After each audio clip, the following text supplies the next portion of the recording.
After the failure of Dewland's classification, now we have to study about the Mendeleev's periodic table. Mendeleev, Russian scientist Mendeleev, studied the elements and he classified the elements. He made a periodic table for the classification of elements. That was the most important step of classification of elements. At the time of Mendeleev, 63 elements were known. According to Mendeleev, atomic mass was the most fundamental property of element. मेंडेलिव्हच्या मते atomic mass, मूलद्रव्याचा atomic mass हाच मूलभूत गुणधर्म आहे असं तो म्हणतो. He studied the physical and chemical properties of elements and he arrange the elements in the periodic table. He arrange the elements in an increasing order of their atomic masses. मेंडेलिव्हने सुद्धा periodic टेबलमध्ये मूलद्रव्याची मांडणी atomic मासनुसारच केली, वाढत्या atomic मासनुसार. He studied the hydrides and oxides of elements. म्हणजे हायड्राइड्स ऑफ एलिमेंट म्हणजे मूलद्रव्याचे हायड्रोजन सोबतचे कंपाऊंड. ऑक्साइड्स मीन्स मूलद्रव्याचे ऑक्सिजन सोबतचे कंपाऊंड यांच्या प्रॉपर्टीचा अभ्यास केला, like boiling point, melting point, densities. And he arranged the elements according to their properties in the periodic table. He found that in the periodic table, properties of elements show similarity after a certain interval. There is repetition in their properties after a certain interval. म्हणजे त्या periodic टेबलमध्ये मूलद्रव्याची मांडणी केल्यानंतर त्या मूलद्रव्याच्या गुणधर्मामध्ये एका विशिष्ट कालावधीनंतर पुनरावृत्ती होऊ लागली, रिपिटेशन होऊ लागली. Similar properties of element show repetition. यावरून मेंडेलिव्हला लॉ तयार होतो. He found a law that the properties of elements are the periodic function of their atomic masses. Properties of elements are periodic function of their atomic masses.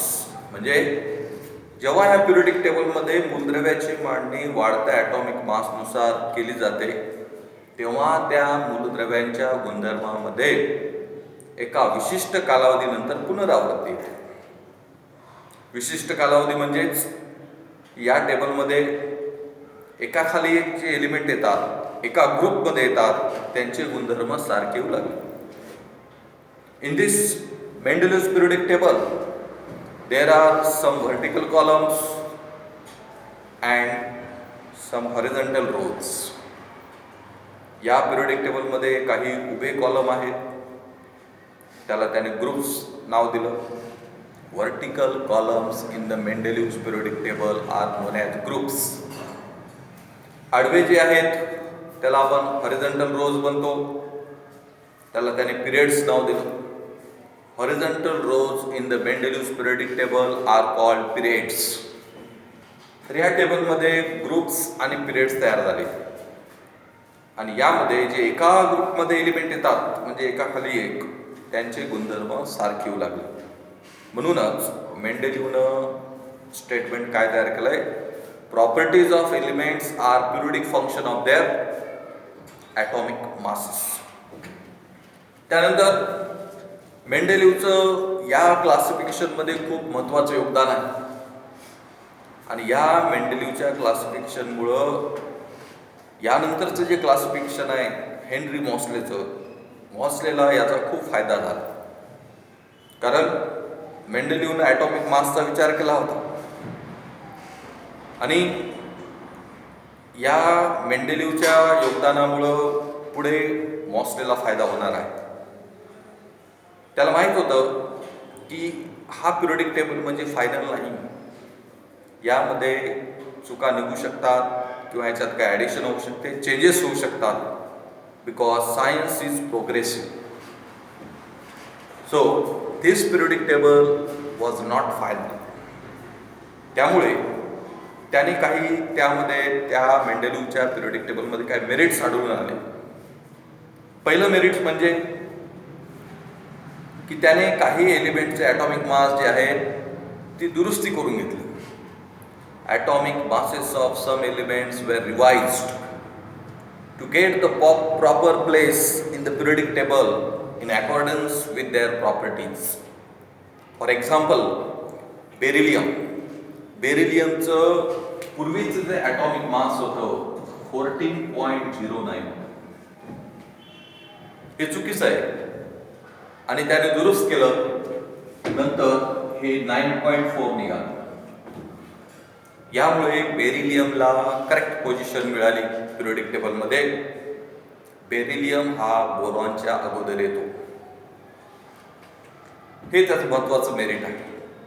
त्यानंतर मेंडेलिव्हने काही periodic टेबलमध्ये रिकाम्या जागा ठेवल्या होत्या, कारण त्याला माहित आहे की पुढे चालून काही एलिमेंटचा शोध लागू शकतो. आणि त्याने काही एलिमेंटचा अंदाज काढला होता. ज्या एलिमेंटचा शोध लागलेला नाही त्यांचा अंदाज काढला होता, त्यांच्या प्रॉपर्टीचा अंदाज काढला होता, त्यांचा ॲटॉमिक मास सुद्धा काढला होता. आणि उदाहरणार्थ काही एलिमेंटला त्याने नाव दिले. 3 एलिमेंट आहेत, एका बोरॉन, एका ॲल्युमिनियम, एका सिलिकॉन. हे शोध लागण्या अगोदर या 3 एलिमेंटला त्याने नाव दिलं होतं आणि त्याच्या प्रॉपर्टीचाही त्याने अंदाज काढला. कालांतराने या 3 मूलद्रव्यांचा शोध लागला. त्याचं ॲटॉमिक मास सुद्धा करेक्ट निघालं आणि या तिघांना नाव देण्यात आलं. एका बोरॉनला स्कँडियम, ॲल्युमिनियम, एका ॲल्युमिनियम गॅलियम आणि जर्मेनियम. स्कँडियम, गॅलियम, जर्मेनियम असे ह्या 3 एलिमेंटला नंतर नाव देण्यात आले. त्यांचा ॲटॉमिक मास सुद्धा करेक्ट निघालं. यावरूनच सांगता येते की मेंडेलिव्हचं खूप महत्त्वाचं योगदान आहे. His prediction was correct. त्याचा जो अंदाज होता तो पूर्णपणे करेक्ट निघाला. त्यानंतर तिसरं मेरिट, मेंडेलिव्हच्या वेळेस नोबल गॅसचा शोध लागलेला नव्हता.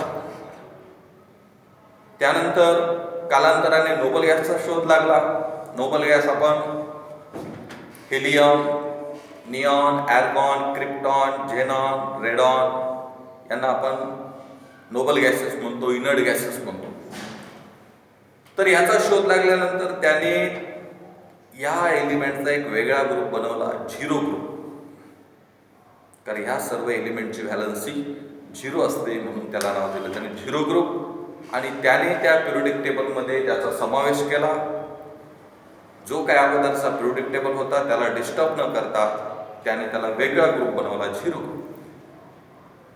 He made zero group for noble gases and he placed in the periodic table without disturbing the original periodic table. हे त्याचे महत्त्वाचे 3 मेरिट्स होते. आणि ह्या चांगल्या गुणधर्मामुळं या सगळ्या मेरिट्सचा फायदा हेनरी मॉसलेला झाला. म्हणून मेंडेलिव्हचं खूप महत्त्वाचं योगदान आहे. जरी मेंडेलिव्हच्या यामध्ये चांगल्या गोष्टी असल्या, मेरिट्स असल्या, तरी मेंडेलिव्हमध्ये चुका दिसून आल्या, लिमिटेशन्स दिसून आले, फेल्युअर्स, ड्रॉबॅक्स दिसून आले आणि त्यामुळं मेंडेलिव्हची थिअरी सुद्धा फेल झाली. पुढे आपण ड्रॉबॅक्स बघूया.